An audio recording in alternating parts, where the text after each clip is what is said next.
તો હલો મિત્રો, good morning. સ્વાગત છે તમારું લકી બ્લોગમાં અને હું છું લકી સાદિયા. આજે આપણે એક લાંબી સવારી સાથે સારંગીને તૈયાર કરી રહ્યા છે.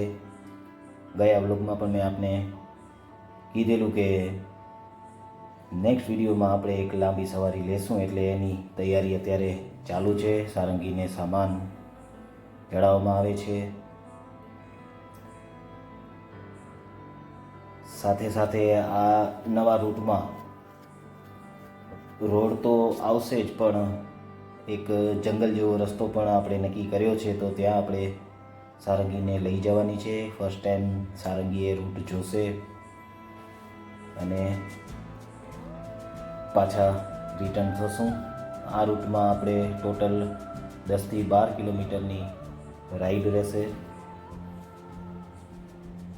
ગયા રૂટ ટોટલ 5થી 6 કિલોમીટરનો હતો, પણ આ વખતે આપણે 10થી 12 કિલોમીટરની રાઈડ કરવાના છીએ. જેમ જેમ સમય જશે એમ રાઈડનો સમયગાળો અને કિલોમીટર લાંબા કરીશું. એનો સ્ટેમિના ડેવલપ થાય, નવા રસ્તાઓ જોવે. સાથે સાથે આજ સવારથી 5 વાગ્યાના આવ્યા છીએ અમે, અને આપણી હીરને ચિંતા થઈ ગઈ છે કે વળી મારી માને મને એકલી મૂકીને વહી જશે, એટલે અત્યારથી જ ધમપછાડા એના ચાલુ છે.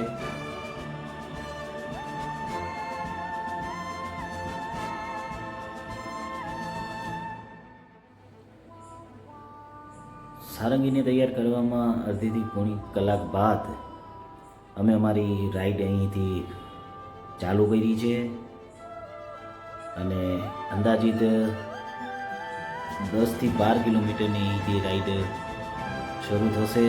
એમાં સ્ટાર્ટિંગમાં રોડ આવશે. આ રોડ ભુજથી મુન્દ્રા તરફ જતો રોડ છે, જેને મુન્દ્રા રોડ અથવા તો યુનિવર્સિટી રોડ પણ કહેવાય છે. આગળ જતાં એક જંગલ જેવો વિસ્તાર છે, ત્યાં અમે સારંગીને લઈ જવાના છીએ. ને કચ્છનું જંગલ એટલે આમ જોવા જઈએ તો બાવળિયા જ દેખાય, બાકી જાજુ જંગલ જેવું એમાં લાગે નહીં. વેરાણ પ્રદેશ જેવું થોડું, કારણ કે અહીંયા ઝાડો બહુ ઓછા અને બાવળિયા જાજા. પણ નવી જગ્યામાં લઈ જવું એવું મારી પહેલેથી ઈચ્છા હતી કે રોડ ઉપર તો આપણે ચાલીએ જ છીએ. સવારનો પોર છે એટલે રોડ ઉપર સારંગીને લઈ જવામાં કાંઈ વાંધો નથી. ત્યારબાદ થોડુંક જંગલ જેવો રસ્તો એને બતાવીએ તો એ પણ ટેવાય અને સવાર પણ ટેવાય. અલગ અલગ રસ્તામાં જે ઘોડે સવારી કરવામાં આપણે વાંધો ના આવે.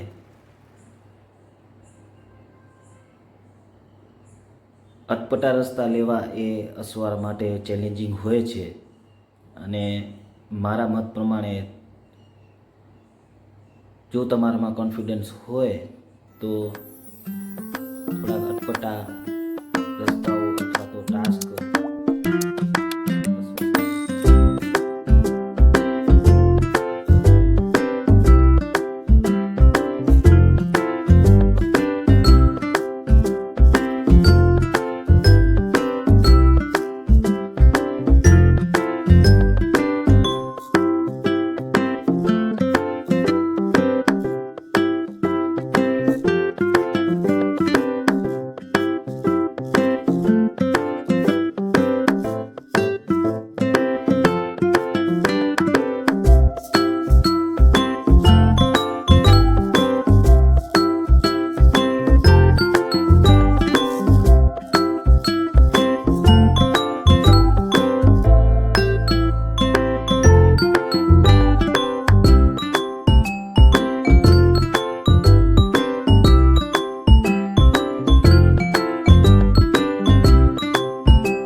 સામે આ ટેકરો તમે જુઓ છો અથવા દેખાતો હશે તમને, અને હું પણ એ તરફ જઈ રહ્યો છું.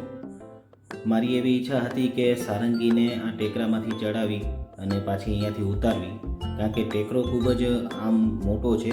વિડીયોમાં તમને નાનો અમથો લાગતો હશે, પણ સારંગીને ચડવા ઉતરવામાં એક ચેલેન્જ હતું મારા માટે. ચડતા સારંગી ચડી ગઈ, પણ ઉતરવામાં થોડુંક એને કોન્ફિડન્સ થોડોક ડગમગાણો, એટલે મેં બહુ જાજી એમાં ઉતાવળ કરી નહીં.